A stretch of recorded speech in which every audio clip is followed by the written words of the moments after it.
사랑하는 영락교회 지체들에게 주 안에서 평화 인사를 전합니다. 오늘은 2021년 11월 2일 화요일입니다. 오늘의 묵상 본문은 디모데 후서 2장 14절로 26절까지의 말씀입니다.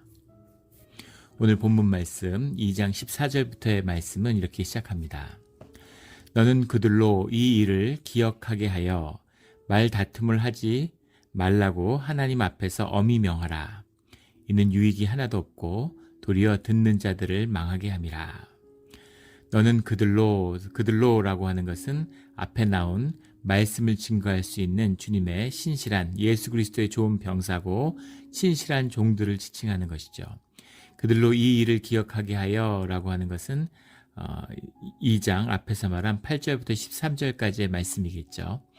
하나님을 향한 어떻게 구원과 하나 되어서 하나님의 사역에 쓰임받는가에 대한 말씀을 증거했는데, 그 일들이 그 말씀의 사역을 담당하는 그런 사역자들 가운데 하나가 되어서 공유가 되어서 그 일들을 중심을 삼아야 된다, 이런 뜻입니다.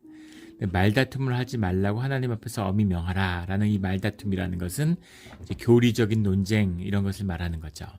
또는 앞에 나왔던 신하와 족보에 대한 이야기, 디모데 전서 1장 4장에도 나왔고, 앞선 그 언급되었던 그 신하와 이제 그 족보 같은, 또 유대인들은 어떤 그런 신비의 이야기, 그리고 족보에 대한 이야기, 이런 것들을 좋아하니까 이제 그런 걸 가지고 말다툼을 하는 것, 이런 것이 절대 없도록 아주 명하라는 거죠.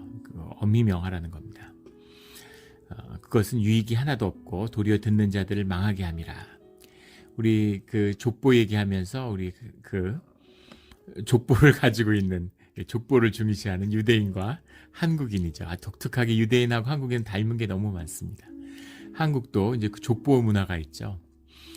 그런데 조선시대 말에 가면 8대 쟁송이라고 그러는 게 있습니다. 유자들, 선비들, 유학자들이 모이면 8대라고 해서 자기부터 8대를 거슬러 올라간다는 얘기는 아니고, 친가 4대, 외가 4대죠. 내가 1대니까 나하고부터 시작해서 아버지, 할아버지, 증조할아버지, 그리고 이제 어머니 모계로 해서 어머니, 외할아버지, 증조외할아버지, 이렇게 양가의 4대, 4대에서 8대를 서로 비교해서 누구 집안이 빠지는지, 누구 집안이 나은지를 서로 다투는 그런 일을 8대 쟁송이라고 하죠. 그런 일을 했다는 거예요. 정말 한심하고 정말 한심하기 짝이 없는 문화죠. 그것이 조선의 모습이었습니다. 그게 망했는데, 그런 봉건제를 타파하겠다고 사회주의 혁명을 하겠다는 북한이 더 봉건적이죠. 북한의 그런 신분 계층이 49계층으로 나누어져 있대요. 그래서 그 출신 성분에 따라서 사는 지역부터 입는 옷부터 음식부터 모든 걸 차별하는데, 그게 49단계로 나누어졌다, 이런 얘기를 그 탈북자의 고백을 통해 들은 기억이 납니다. 그게 인간의 모습이고 추한 모습이죠. 근데 절대 교회는 그런 데 휩쓸려서는 안 되는 거죠. 내 경험을 뛰어넘는 것, 내 인간적인 굴레를 뛰어넘는 것이 신앙이잖아요.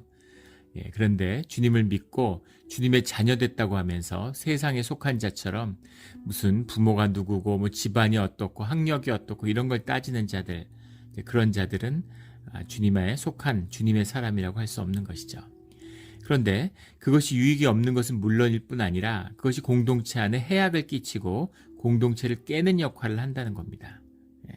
그래서 그것을 말하는 자들뿐 아니라 듣는 자들도 망하게 한다. 교회에 왔는데 교회에서 무슨 그런 교리 논쟁이나 하고 말싸움이나 하고 누구 집안이 좋네 안 좋네 이런 소리나 하고 있으면, 그러면 무슨 유익이 있겠어요? 더 이상 교회가 아닌 것이죠. 그래서 그런 일들을 절대 주님 앞에서 그런 말다툼을 하지 못하도록 엄히 명하라, 이렇게 말씀하고 있는 거죠. 이런 생각과 말의 다툼이 완전히 끊어지는 우리 영락교회가 되기를 주의 이름으로 축원합니다.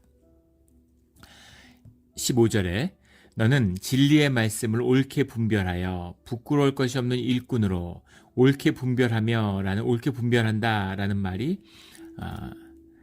이게 이제 오르토토 문타라는 말입니다. 오르토토 문타. 이게 좀 어려운 말이죠. 오르토토 문타인데, 이게 오르토스라는 말하고 템노라는 말이 붙은 거예요. 그래서 뜻은 명확한 것입니다. 오르토스라고 하는 것은 이제 영어로 하면 다이렉, 정확하게 이런 것이고, 템노라는 건 이제 영어로 하면 컷입니다. 잘라내다. 아주 accurately 핸들링을 해야 된다. 영어는 그렇게 번역이 되어 있던데, 정확히 자르다라는 게 무슨 말이냐면, 그 잘라야 할 부분과 그렇지 않은 부분을 정확히 분별해야 된다. 이거 말 그대로진 거죠. 정확히 잘라야 된다라는 말입니다. 이걸 정확히 자르지 못하고 잘못 잘라서 교회 가운데 문제가 많은 경우가 있어요. 지금 우리 한국 교회 모습을 보면 알 수 있죠. 하도 이단이 극성을 부리니까 우리 이 복음의 중심에 구원이 있잖아요. 근데 구원파들이 하도 막 그런 걸 오염시켜가지고 막 뭐 구원 얘기하고 구원 받았느냐 이런 얘기하면 이단이 아니야 뭐 이렇게 되는 거죠. 하도 이단들이 종말론을 갖고 우려먹으니까 종말을 얘기하면 이단 같아요. 또 하도 무슨 막 그 성령을 왜곡시키고 성령 세례, 뭐 성령의 은사를 막 왜곡시키다 보니까 성령을 얘기만 해도 무슨 방언을 얘기만 해도 막 이단 같은 그런 느낌 들어서 교회들이 그런 걸 꺼리고 배척하는 그 이단의 전략이죠. 그래서 잘라내야 되는데 정확히 잘라내야 되는 거죠. 이단을 잘라내야 되는 겁니다. 거짓 교리를 잘라내야 되는 거죠. 그래서 옳게 잘라내는 것, 이게 옳게 분별한다라는 올토스와 템노가 붙은 이 오르토토 멘타라고 하는 말의 참된 뜻이죠. 부끄러울 것이 없는 일꾼으로 인정된 자로 여러 번 나온 말이죠.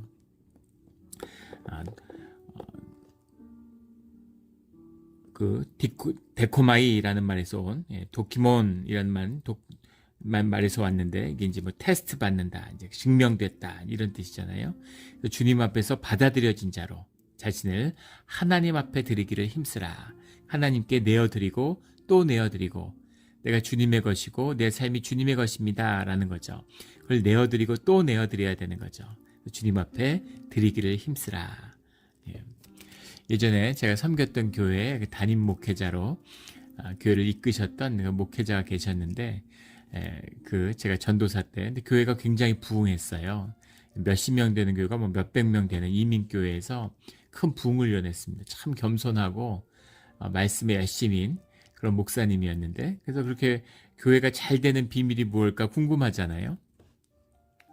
목사한테 물어보니까 목사님이 겸손하신 분이어서 뭐 아무것도 특별한 것도 없고 아무것도 뭐 말하고 얘기할 게 없다고, 다 주님이 하신 건데, 근데 당신에게 있어서 한 가지 분명한 건 매일 아침에 기도 드릴 때마다, 새벽 기도 드릴 때마다 주님 앞에서 질문을 한다는 거예요. 스스로에게 내가 오늘 교회를 떠날 수 있는지 그걸 질문한답니다.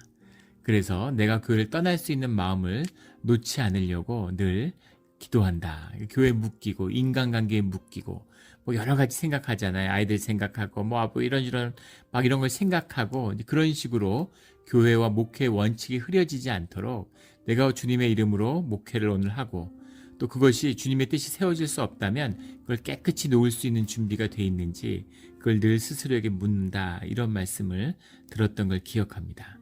주님 앞에 내어드리고 또 내어드려야 되는 거죠. 이것이 목회자, 사역자의 본분이다라는 말씀을 강조하고 있는 거죠. 자신을 하나님 앞에 드리기를 힘쓰라, 이렇게 권면하고 있습니다. 늘 오늘 하루도 주님 앞에 우리를 내어드리는, 우리의 사업, 우리의 자녀, 우리의 모든 것을 주님 앞에 내어드리는 하루가 되기를 주의 이름으로 축원합니다. 16절에 망령되고 헛된 말을 버리라. 그들은 경건하지 아니하며 점점 나아가느니. 망령되고 헛된 말이라는 건 이단의 공격이고, 특별히 이 에베소 교회 같은 경우는 그 영지주의의 공격이 이제 극심했다고 하죠.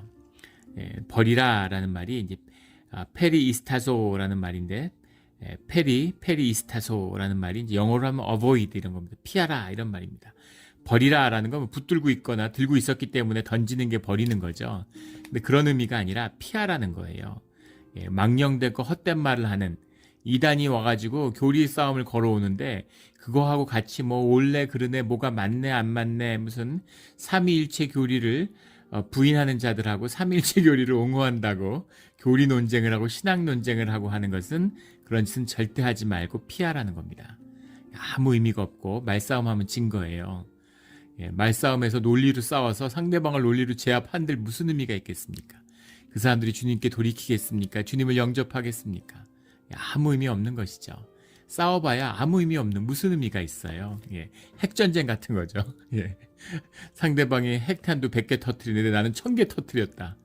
어차피 다 죽는 거죠. 무슨 의미가 있겠어요. 다 패배자예요.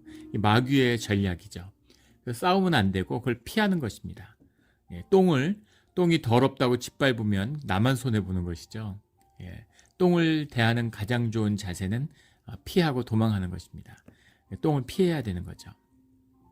그것처럼 망령되고 헛된 말로 교회를 어지럽히는 그 이단의 공격으로부터 피해라. 그리고 자기의 마음을 깨끗하게 지키고 보분 안에 머무는 것입니다. 그리고 주님께 자신을 내어드리면 주님이 그런 것들을 다루시게 돼 있어요. 주님의 임재가 있으면 다 무서워서 도망갑니다. 주님이 하시는 일이죠. 그들은 경건하지 않으면 점점 나아가느니 그에 휘말려 들수록 점점 더 거기에 빠져드는 거죠. 그 교회가 힘들어져가는 모습이죠. 17절에 그들의 말은 악성 종양이 퍼져나감과 같은데 퍼져나간다라는 말이 풀을 먹는다라는 말이 어원이에요. 풀이 썩는 것, 파 같은 거 이런 거 빨리 이렇게 사다가 빨리 하거나 아니면은 이렇게 잘라가지고 냉동고 같은 데 넣어놓거나 하지 않으면 이게 이제 노릿노릿해지다가 이렇게 막 전부 시들어가지고 썩잖아요. 그 안에 썩은 게 있으면 급격히 다 썩어버리죠. 그런 것처럼 그게 이제 썩어가는 모습, 악성 종양이 퍼져나가는 그런 모습이죠. 이단이 들어오면 교회 내에 교회가 그런 식으로 변질돼 간다는 겁니다. 그런데 그 중에 후메네오와 빌레도가 있느니라. 빌레도가 누군지에 대한 아무 언급도 없는데 후메네오는 디모데 전서 1장에 언급된 적이 있죠. 진리에서 떠나 사단에게 내어준 자다 이렇게 얘기했습니다. 사단에게 속한 자다. 그러니까 이가 아마 이 교회 안의 이단의 공격 그리고 그런 영지주의 같은데 경도된 자겠죠. 그런 자들이 교회 안에 있어서 교회를 계속 어지럽히고 있는 겁니다. 그런 교리로 사람들을 묶으려고 그러고 그런 걸로 사람들을 미혹시키고 이런 공격들이 있는데 문제는 그들이 거짓의 사람들이고 종교의 사람들이지만 이 사람들이 교회에서 얼마나 열심히 있겠어요? 교회 얼마나 봉사 열심히 하겠습니까? 교회 영향력도 있고 따르는 사람들도 있고 인간적으로 묶여있는 사람들도 있는 거죠. 그런데 그것을 정확히 분별하고 그들을 교회 내에서 잘라내라 이런 이야기죠. 18절에 진리에 관하여는 그들이 그릇되었도다. 부활이 이미 지나갔다 하므로 어떤 사람들의 믿음을 무너뜨리느니라. 그런데 진리에 관하여는 그들이 그릇되었도다 라고 이야기하는 것은 이제 그들이 말하고 있는 그들이 거짓 교사들이죠. 그들이 가리키고 있는 것, 그들이 교리에 대해서 이야기하고 있는 것, 이런 것들이 잘못되었는데 그 중심에는 부활이 이미 지나갔다라고 얘기한다는 겁니다. 부활이 지나갔다라는 얘기는 뭐냐면 부활이 이미 있었다라고 이야기하는 거죠. 오순절을 이야기하는 겁니다. 성령 강림이 주님의 재림을 의미하는 거였고 이제 주님의 그 부활의 역사, 우리 가운데 부활은 없다라고 얘기하는 거죠. 이렇게 이야기하는 것은 이제 주님의 재림이 지체되고 있는 그런 상황이기 때문에기도 하지만 동시에 이런 영지주의의 영향인 겁니다. 이것은 이제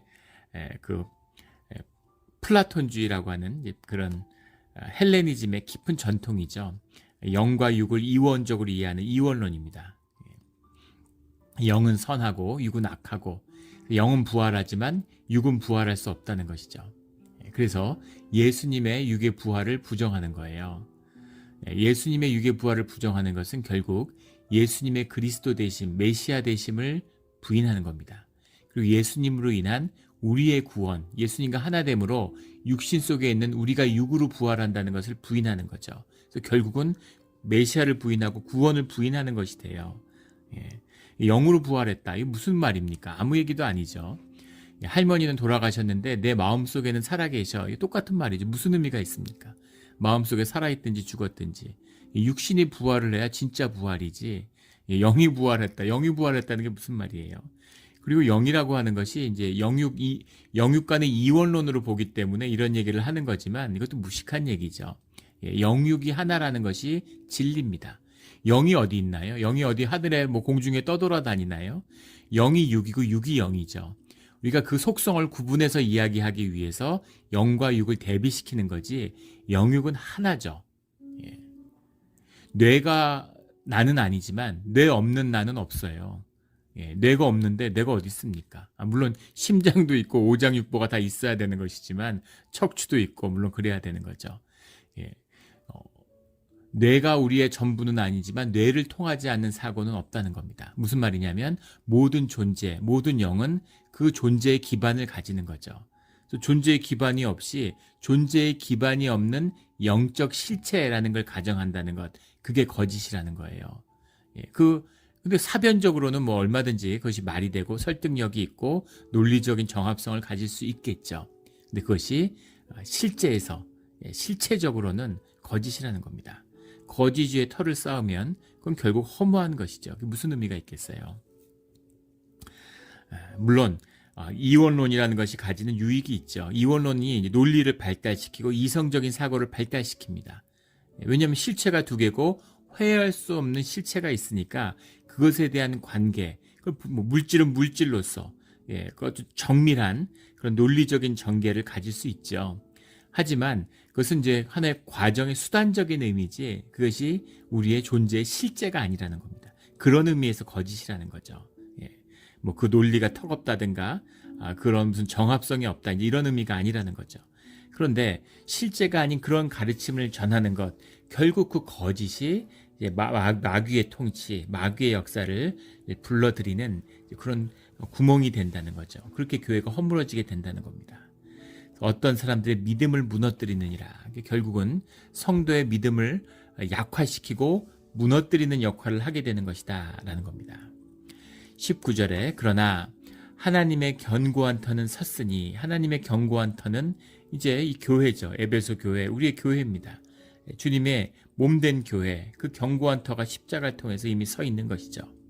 인침이 있어 일렀을 인침이라는 거, 스프락이다. 우리 이제 몇 번 나누었던 말씀이죠. 스프락이다라는 게 씨일이라고 하는 것, 도장 찍는 거죠. 분명하게 소속을 이제 밝히는 겁니다. 노예에게 소속 주인이 누군지를 이제 그 인을 찍는 것이었다고 하죠. 스프락이다라는 것. 그 누구에게 속했는지, 이게 성령의 인치심이잖아요. 성령의 세례를 통해서 성령이 우리의 참 나가 되어 주시는, 우리 가운데 함께 하시는 교회의 비밀이죠. 인침을 딱 받았기 때문에 주께서 자기 백성을 아신다. 민수기 16장 5절의 말씀이죠. 주님이 자기의 백성을 알고 또 주의 이름을 부르는 자마다 불의에서 떠날지어다 하였느니라. 주님의 자녀가 주의 안에서 머물러야죠. 불의에 있을 수가 없는 것이죠. 이것이 비밀입니다. 예전에도 몇 번 나눈 적이 있었죠. 우리 예전에 제가 공부할 때 그 철학 공부를 하는데 이제 그 안에 미학을 공부하는 분들이 있어요. 그래서 미학 박사과정 이런 데 보면 학부에서 이런 실기를 전공한 분들, 미술, 무용 이런 걸 이제 전공한 분들이 이제 박사학위를 미학으로 받는 거죠. 근데 그분 이제 기억나는 분이 이제 학예사라고 그러죠. 이제 큐레이터라고 하는 박물관, 미술관 이제 이런 데 근무하는 분인데 그 중에서 이렇게 위증을 가리는, 감별하는 분이 계셨어요. 그래서 그분한테 감별하는 비밀이 뭐냐? 이제 유명한 미인도라고 하는 청경자 화백이 자기가 그린 자신의 그림을 위작한 위품과 정품을 구별하지 못해서 크게 화제가 됐던 적이 있죠. 본인이 그린 그림에 대한 위작인데 그걸 본인이 그렸는지 누가 모사를 했는지 그 진위를 본인이 모르는 거예요. 얼마나 정교하게 모사가 이루어지는지를 말해주는 거죠. 그런데 화가가 구분을 못하는데 어떻게 그것을 학예사가 구별할 수 있겠어요. 그래서 구별하는 그 노하우가 뭐냐 그러니까 그분이 뭐라고 얘기냐면 그것을 구별하는, 진품과 위품을 구별하는 비밀은 진품만 보는 데 있다고 하더라고요. 참 기가 막힌 진리죠. 늘 진짜만 보고 좋은 것만 보면, 그러면 가짜를 보면 딱 못 집어도 보면 바로 안다는 거예요. 느낌으로 안다는 겁니다. 이거 이상하다. 이거 가짜구나 하는 걸 보면 바로 안다는 거죠. 그렇게 가려낸다고 합니다. 근데 가짜와 진짜를 번갈아 계속 보면은 헷갈려가지고 뭐가 진짜인지 가짜인지 흐려진다는 거예요. 그래서 진짜와 가짜를 구별하는 사람은 늘 진짜만 봐야 된다는 거죠. 이 의미가 신앙 가운데 무엇이냐면 주님 안에 머물고 진실에 머무는 사람은 그런 사람은 거짓을 보면 바로 알아요. 거짓을 보면 불편한 겁니다. 벌써 에고의 사람이 오면은 무슨 뭐 종교 사람들, 종교인들 막 뭐 하나님을 떠벌리고 뭐 막 하나님으로 사는 것처럼 떠벌려도 가까이 오면 마음이 불편하고 머리가 어지러워지고 머리가 아파지는 거죠. 에고의 사람들은 자기 중심이고 남의 에너지를 결핍시키기 때문에 그런 사람들이 같이 있으면 아, 저 사람 가짜구나 하고 바로 알죠. 그것입니다. 예. 그래서 이단하고 섞여가지고 뭐 교리를 섞고 신앙 논쟁하고 이러면은 그러면 이 마음이 흐려져가지고 뭐가 하나님에부터 오는지 뭐가 마귀에부터 오는지 이제 구별할 수 없는 것이죠. 그래서 늘 주님 앞에서 늘 경건에 머물러야 됩니다. 아, 불의가 좋아서 불의에 머물러야지 하는 사람이 있겠어요? 불의가 구분이 안 되는, 뭐가 의고 뭐가 불의인지, 뭐가 주님의 뜻이고 아닌지를 구별하지 못하는 것이죠. 자기 마음대로 하면서 주님의 뜻이라고 우기게 되고 이런 일들이 나타나게 된다는 겁니다. 주님의 인치심을 받고 주 안에 있는 자녀는 불의에서 떠나서 주님한테 앞에 머물러야 되는 거죠. 20절에 큰 집에는 금그릇과 은그릇뿐 아니라 나무그릇과 질그릇도 있어 귀하게 쓰는 것도 있고 천하게 쓰는 것도 있나니. 21절에 그러므로 누구든지 이런 것에서 자기를 깨끗하게 하면 귀히 쓰는 그릇이 되어 거룩하고 주님의 쓰심에 합당하며 모든 선한 일에 준비함이 되리라. 이렇게 말씀하고 있습니다. 큰 집이라는 것은 교회의 비유죠. 그리고 교회 가운데 여러 그릇이 있고 여러 쓰임을 받는다는 겁니다. 근데 이걸 현상적으로 읽고 잘못 오해하면 그러면 뭐 타고난 그릇이 있거나 또는 담아지는 그릇에 차별이 있는 것처럼 그렇게 오해할 수 있어요. 그런 의미가 아니죠. 무슨 내가 실력이 있고 뭐 배운 게 많고 능력이 있으면은 금그릇 은그릇이고 내가 뭐 배운 게 없고 가진 게 없고 뭐 몸이 안 좋고 연약하고 이러면 질그릇이고 이런 의미가 아니죠. 그런 세상의 현상의 것이 아니라 우리 모두 다 사실은 나무로 질그릇으로 있는 것입니다. 주님 안에서 보면 그런 그릇이지만 우리가 주님 안에서 깨끗하게 되면 그러면 금그릇 은그릇처럼 비우죠. 집안에서 금그릇에다가 무슨 하수구 바지로 쓰거나 뭐 금그릇을 쓰레기통으로 쓰는 사람은 없죠. 뭐 금그릇이 있다면 거기에는 뭐 좋은 걸 담아 놓지 않겠어요? 그런 것처럼 주님 안에서 깨끗하게 되면 깨끗함이다라고 하는 건 이 문맥상으로 보면 개인의 무슨 성화의 뜻이 깨끗하다라는 의미에 들어있지만 그런 것보다는 진리의 말씀에 거하는 자들을 말하는 거죠. 그 말씀, 주님의 복음의 말씀, 예수 그리스도가 메시아라는 말씀, 그리고 종말의 주님의 재림을 기다리는 그 말씀 가운데 머무는 것, 이것이 자기를 깨끗하게 하면의 뜻이죠. 그렇게 되면 귀히 쓰는 그릇이 된다라는 겁니다. 그렇다면 귀히 쓰는 그릇과 천하게 쓰는 그릇의 차이는 뭔가? 이것도 아주 중요한 분별의 뜻이 들어있죠. 우리 교회 가운데 흔히들 크게 착각하고 잘못 쓰는 게 뭐냐면 주님이 쓰셨다, 주님이 쓰신다라는 그런 식의 표현입니다. 한국의 대형교회 목사인데 교회에서 성추행을 막 저지르다가 그게 문제가 됐어요. 그래서 그게 고발이 돼가지고 사회법정에서 유죄 판결을 받았습니다. 그런데 교회에서 노회에서 징계를 하지 않아요. 총회에서. 참 기가 막힌 일이죠. 그게 어떻게 교회라고 할 수 있겠습니까? 주님의 이름을 더럽히고 부끄럽게 만드는 거죠. 교회가 아닌 것이죠. 그래서 교회를 떠나게 됐는데 교회를 떠났는데 교회를 개척했어요. 교회를 개척해도 몇천 명이 모인다는 거죠. 도대체 그런 데 가는 사람은 뭘까? 근데 재밌는 것은 사람이 몇천 명이 모이니까 마치 아무 일 없었던 듯이 뭐라고 얘기하냐면 주님이 용서하셨다는 거예요. 주님이 용서하셨는지 안 하셨는지 어떻게 합니까? 그런데 몇천 명이 모이니까 하나님이 허락하지 않으셨으면 하나님이 쓰시지 않으면 그러면 어떻게 그런 일이 있을 수 있겠냐는 거죠.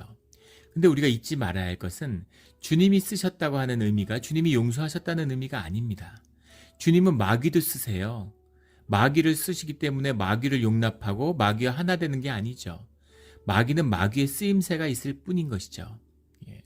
세상에 돌들도 쓰고 다 쓰는데 주님이 악도 쓰고 무엇도 쓰는데 주님에게 쓰임 받았다는 것의 의미가 무엇입니까? 다 쓰임을 받아요. 이런저런 용도로 쓰임이 없는데 왜 세상에 있겠어요? 쓰임이 없으면 거두어 가셨겠죠.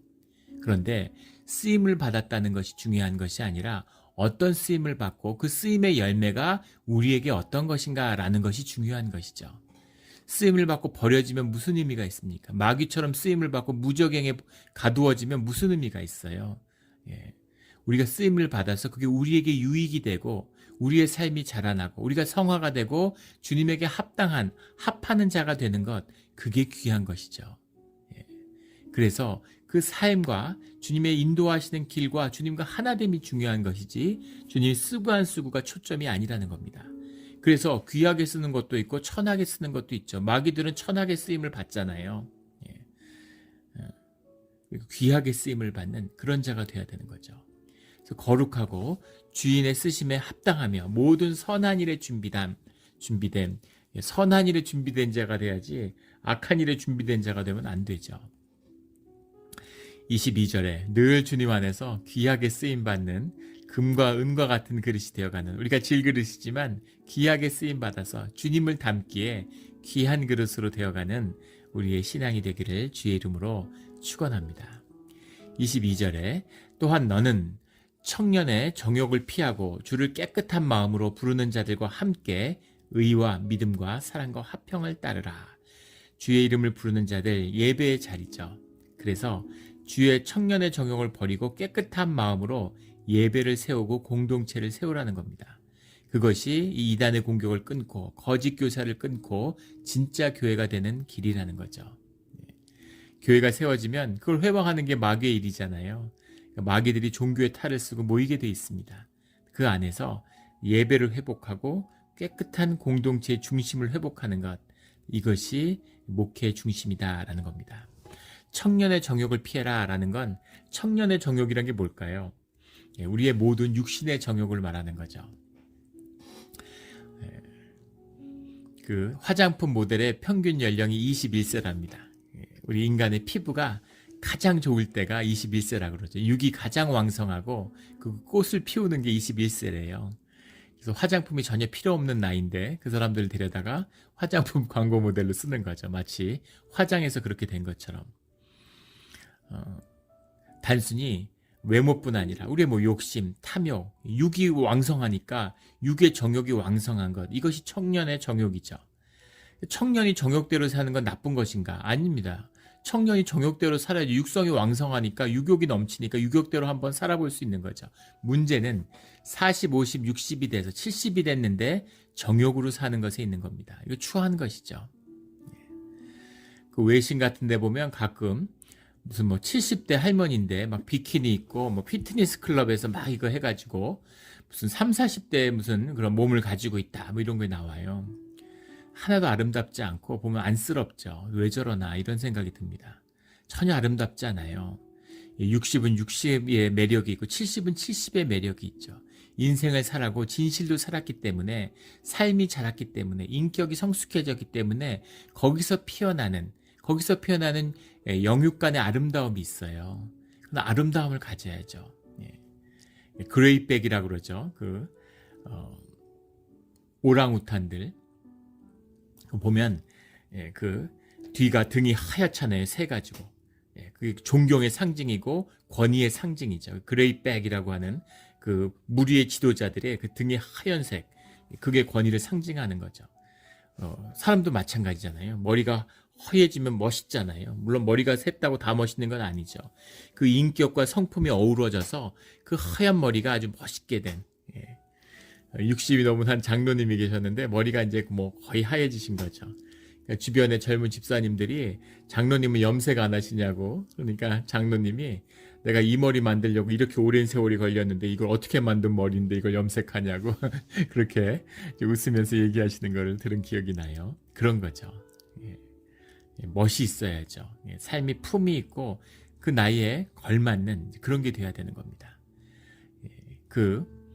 마치 미국 문화, 물질주의적이고 이러다 보니까 젊음을 숭상하고 뭔가 이게 발달장애에 걸린 미숙한 미숙아를 보는 것 같아요. 미국 문화를 보면. 꼭 미국뿐 아니라 그런 문화가 세계에 퍼져가고 있죠. 그래서 인생의 가장 아름다운 시기가 마치 20대이고 10대인 것처럼 10대의 방황 이런 게 무슨 삶의 큰 미덕인 것처럼 그런 겁니다. 그래서 뭐 60, 70 됐는데 오토바이 타고 다니고 뭐 머리에 두건 매고 뭐 그게 나쁘다는 건 아니에요. 본인이 즐겁고 자기로 사는 것이죠. 근데 문제는 뭐냐면 자기로 산다는 의미는 진짜라는 얘기입니다. 진짜 생명을 살면 생명이 자라나게 돼 있어요. 나이는 헛먹는 게 아니죠. 70년을 살았으면 70년을 산 인생의 향기가 있어야 합니다. 1년씩 70번 산 것 같이 20대 같은데 나이만 먹은 것 같이 여성들도 마찬가지죠. 아이를 낳고 자녀를 키운 여성과 그렇지 않은 여성은 하늘과 땅 차이입니다. 그것이 주는 삶의 깊이와 품위가 있어요. 그런 것들을 누리며 그런 것들을 자랑하고 그런 것들을 사는 사람이 돼야 된다는 거죠. 그런 삶 가운데 주님과 함께하고 주님과 함께 자라왔기 때문에 그 안에 의와 믿음과 사랑과 화평이 흘러나오는 거죠. 화평이 있고 사랑이 있고 푸근하고 은혜가 있고 그런 분들이 신앙 가운데 드물지만 있습니다. 그런 복을 누리고 저분이 정말 삶의 복을 받았구나 그런 분들이 있어요. 그냥 그분이 있고 가까이만 있어도 마음이 푸근해지고 좋아지는 그런 분들이 있습니다. 나 저렇게 돼야 되겠구나. 나이가 들면 저런 모습이 되고 싶다. 이런 모습을 주시는 분들이 있죠. 우리 모두 그렇게 나이 들어가는 그렇게 성숙해가는 신앙인이 되기를 진실을 사는 우리 모두가 되기를 주의 이름으로 축원합니다. 그러기 위해서는 23절에 어리석고 무식한 변론을 버리라. 이에서 다툼이 나는 줄 알미라. 교회에서 절대로 말싸움하고 이러면 안 됩니다. 무슨 교리 갖고 논쟁하고 이러면 안 돼요. 믿음도 없고 은혜도 없고 성령이 함께 하시지 않는데 제자 훈련해 갖고 무슨 교리 훈련 받고 이러니까 그런 걸 가지고 무슨 말을 만들어내고 네가 옳으니 내가 옳으니 말 꼬투리 잡고서 어디서 주워 들은 것 어디서 뭐 잠깐 읽어본 거 뭐 이런 거 가지고서 특히 이민교회는 신학의 배경들이 틀리잖아요. 우리 장로교회인데도 뭐 감리교에서 자란 분도 있고 침례교 출신도 있고 뭐 순복음 출신도 있고 다 뭐 이제 자기의 배경과 자기가 익숙해져 있는 모습이 그게 내가 익숙해진 내 경험이니까 그게 옳다고 내가 옳으니까 에고의 사람 거짓의 사람들은 자기가 중심이잖아요. 세계 중심이 자기니까 자기 경험이 다 옳은 거죠. 내한테 만져야 되고 내가 하고 싶은 대로 해야 되고 이렇게 나오는 거죠. 그런 것들이 25절에 나오는 거역한 자라는 이 표현입니다. 다투는 자들이고 주님의 뜻을 거역하는 자, 교회를 거역하는 자들이죠. 24절에 다투지 아니하고 모든 사람에 대하여 온유하며 가르치길 잘하며 참으며 온유하고 가르치길 잘하고 참으며 라는 그런 크리스찬의 품성을 강조하고 있죠. 여기서 온유하며 라는 건 에피온이라는 말이에요. 이건 사실 인내하다라는 뜻에 가깝죠. 그런 것들을 잘 마음속에 좋은 마음으로 좋은 것으로 받아들인다는 것입니다. 내면적인 것이 강조된다는 것이 참는다라기보다는 25절에 거역한 자를 온유함으로 훈계할지니 이게 이제 우리 개혁 한글의 이런 문제인데 똑같은 온유라고 해석을 했는데 다른 말이에요. 앞에 건 에피온이고 뒤에 말은 프로스라는 말에서 온 건데 다른 말을 같은 말로 번역을 하면 안 되죠. 온유함으로 훈계할지니 이렇게 되어 있는데 여기서의 온유함이라는 건 온유함으로 훈계한다는 게 어떻게 훈계하라는 얘기인가요? 어떻게 온유함으로 훈계하나요? 웃으면서 상냥하게 야단을 치라는 건가요? 그런 의미가 아니겠죠. 이거 영어에서는 뭐 젠틀 이렇게 얘기했는데 거역한 자를 훈계한다는 게 다투거나 싸우거나 뭐 야단치듯이 그런 의미가 아니라는 겁니다. 주님의 뜻을 분명히 밝히라는 거죠. 담담하게 밝히면 돼요. 인상 쓸 것도 없고 뭐 성낼 필요도 없는 것이죠. 주님의 뜻은 이것이다 라는 걸 분명히 주님의 이름으로 선포하는 것입니다. 증명할 필요도 동의를 받을 필요도 없어요. 교회에서의 논의하는 것 이것은 다이얼로그죠. 디스커스가 아니에요. 디스커션이 아닙니다. 교회는 디스커션을 하지 않아요. 그걸 오해해서 교회에서 뭐 회의한다, 뭐 의원회 한다, 모임 갖는다 이러면 모여서 뜻을 조율하는 줄 알아요. 인간의 뜻은 필요 없습니다. 조율할 필요 없어요. 그러니까 디스커스 할 필요 없는 겁니다. 논박을 할 필요도 없고 설득할 필요도 없고 논증을 할 필요도 없죠. 교회에서의 회의, 모임이라고 하는 것은 주님의 뜻을 확인하는 거예요. 다이얼로그입니다. 내 뜻을 다 얘기하면 돼요. 주님 안에서 온 내 마음을. 그러면 다 그건 그걸로 들으면 되고 또 내 마음을 다 이야기하면 됩니다. 다 이야기하고 이 사람도 이야기하고 저 사람도 이야기하고 또 저 사람도 이야기하고 다 이야기를 나누고 나면 주님의 뜻이 분별이 되는 것이죠. 왜냐하면 다 믿음 가운데 기도하는 자라는 전제에서 그런 겁니다. 기도를 한 번 안 하고 예배도 가끔 나오고 뭐 교회 아무 봉사가 없고 그런데 무슨 주님의 뜻이 있고 무슨 분별이 되겠어요. 그런 사람들이 자기 애고가 있고 잘난 체하고 싶고 뭐 거물같이 느끼고 싶고 또 자기 마음속에 옳고 그른 게 정죄와 판단하는 마음이 중심에 딱 자리 잡혀 있으니까 뭐가 옳고 그르고 이러면서 일어나서 이야기하고 이러는 거죠. 이런 것이 교회를 망하게 하고 망치는 것이다 라는 겁니다. 그런데 그런 사람에 대해서 주님의 뜻을 선포할 때 분명히 얘기하는 거죠. 싸우는 게 아니지만 분명히 얘기해야 됩니다. 요즘에 우리가 대한민국을 보면서 굉장히 우리 조국인데 안타까운 마음이 들어요. 중국의 영향력이 확대되는데 중국이 무슨 짓을 해도 아무 말도 안 하는 겁니다. 말을 해야죠. 싸우란 얘기가 아니고 다투란 얘기가 아니에요. 근데 잘못된 것을 얘기해야 되는 겁니다. 위구르의 인권 탄압을 하면 안 된다. 홍콩에 그런 식으로 국제적인 약속과 그런 언론 탄압 이런 건 잘못됐다. 이런 얘기를 분명히 해야죠. 그 얘기를 한다고 해서 외교 분쟁을 일으키거나 싸우거나 다투란 얘기가 아니에요. 강하게 그러란 얘기가 아니라 할 얘기는 하라는 거죠. 불법 어선들을 보내서 우리 바닷가에 와가지고 불법 조업을 하면 그런 일을 절제하고 중국이 법을 지키라고 얘기해야죠. 남중국해에서 항해의 자유를 보장하라고 얘기를 해야 되는 겁니다. 그런데 싸울까봐 두려우니까 말을 못하는 거예요. 자기의 주권을 가지고 할 얘기는 하는 거죠. 전쟁을 하면서도 할 얘기는 하잖아요. 제네바 협정을 지켜라 이렇게 얘기를 해야죠. 서로 그런 관계를 유지하는 데 있어서 잘못된 것에 대한 분명한 이야기가 있어야죠. 서로 공동체 생활을 하면 경험이 다르고 살아온 게 다른데 문화가 달랐는데 갈등이 있죠. 갈등이 없는 것처럼 얘기하는 건 거짓이에요. 마음이 썩는데 얘기를 해야죠. 그래서 집사님이 이렇게 그때 얘기하시는 게 그분을 정죄하는 것도 아니고 판단하는 것도 아니고 나쁘다고 하는 게 아닙니다. 근데 그런 말투 때문에 이런 게 저한테 굉장히 아팠습니다. 그 말이 이상하게 제 마음에 걸리고 저한테는 꼭 이렇게 이야기하는 것처럼 들려서 제가 힘들었습니다. 라고 얘기하는 거죠. 근데 마음을 얘기하는 거예요, 진실하게.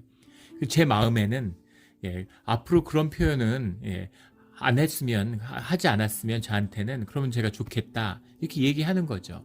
그걸 받아들이고 안 받아들이고 고치고 안 고치는 내 몫이 아니에요. 내가 얘기했으니까 들어야지. 나를 무시해? 이렇게 하면 안 되는 거죠.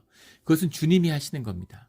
주님한테 기도하고 주님 이름에서 안에서 나의 솔직한 마음을 전하는 거죠. 이것이 온유함으로 훈계한다. 그러니까 우리는 훈계라고 하면 윗사람이 아랫사람을 나무로 할 때 훈계라고 그러잖아요. 온유함으로 훈계한다는 건 그런 젠틀리스, 마음의 자세를 가지고서 그런 자세로 할 말을 주님 안에서 권면할 것을 분명히 한다는 거죠. 그렇게 하라는 겁니다. 거역하는 자, 저 사람 주님의 뜻을 거역했는데 이제는 얼굴을 보지 말아야지 이렇게 하라는 것이 아니라 삶 가운데 있잖아요. 다 죄인이잖아요. 주님 안에서 바뀌어가는 과정 가운데 있잖아요. 교회에서 뭐 요즘은 그런 분 없는데 처음에 교회 오니까 뭐 저 사람이 저렇고 어떻게 살아왔고 뭐 막 서로 가짜라고 얘기하는 거예요. 그런 말씀을 할 때마다 저희가 다 죄인인데 과거에 죄인이고 죄졌다고 얘기하는 게 무슨 의미가 있느냐, 제가 그런 말씀을 드려요. 다 우리가 용서받은 죄인이고 과거의 죄를 얘기한다면 누가 주님 앞에 설 수 있겠냐고 그렇게 말씀을 늘 드렸던 기억이 납니다. 우리 모두 다 주님께 용서받고 또 주님 안에서 질그릇, 똥그릇으로 왔지만 주님 안에서 은그릇, 금그릇으로 변화되어가는 깨끗한 그릇으로 변화되어가는 과정 가운데 있죠. 그러니까 그런 의미에서의 용납을 얘기하는 겁니다.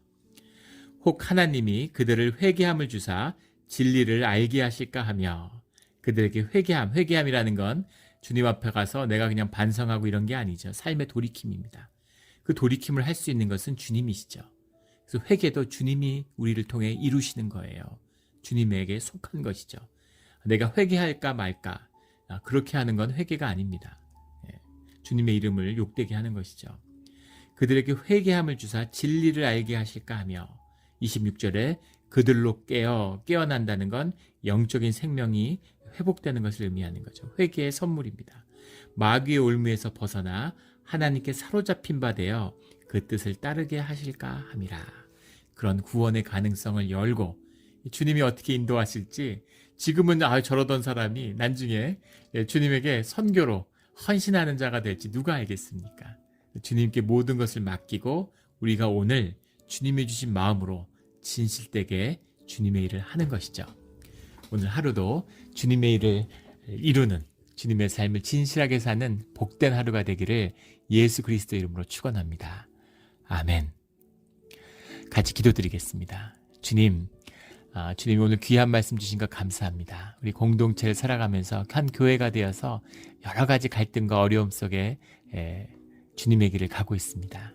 그러나 주님이 견고한 터를 이미 우리 가운데 세우셨기에 주님께 의지하고 성령의 능력에 의지해서 오늘 하루도 우리가 공동체를 이루며 교회를 이루며 주님의 뜻을 이루는 오늘 하루가 되기를 원합니다. 감사드리며 예수 그리스도 이름으로 기도드렸습니다. 아멘.